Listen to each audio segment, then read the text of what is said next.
De génération en génération, les squirks se sont mis à rétrécir, de sorte que le squirkateur de Maxmatic pouvait prendre des proportions beaucoup plus raisonnables.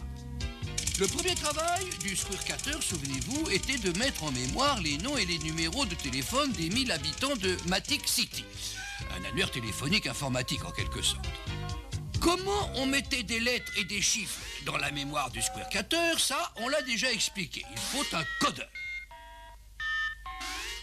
Mais évidemment, on ne pouvait pas lire directement dedans. D'abord parce que les squircoctets étaient devenus microscopiques et même si on avait pu les voir, on n'aurait rien vu sauf des 0 et des 1, ce qui ne veut rien dire du tout. Pour lire dans la mémoire, eh bien c'était l'inverse. Fallait un décodeur qui transforme les paquets de 0 et de 1 en signes lisibles par un matic moyen.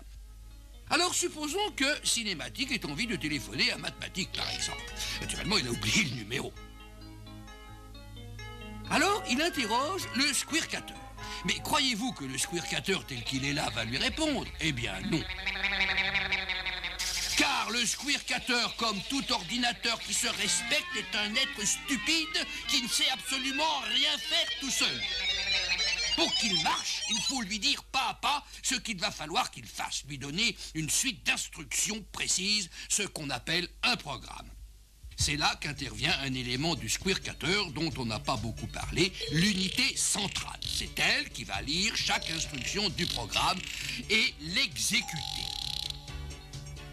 Instruction 1. Prends dans la mémoire le premier nom de la liste.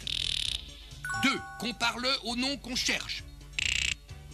3. Sont-ils pareils?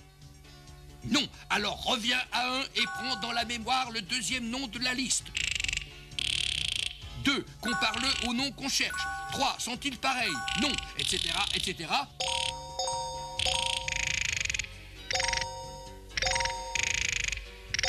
Jusqu'à ce que les deux noms soient pareils.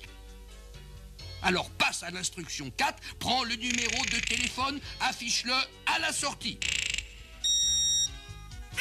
Cinématique est content, il a le numéro de téléphone qu'il cherchait. Mais rentré chez lui, il l'avait déjà oublié.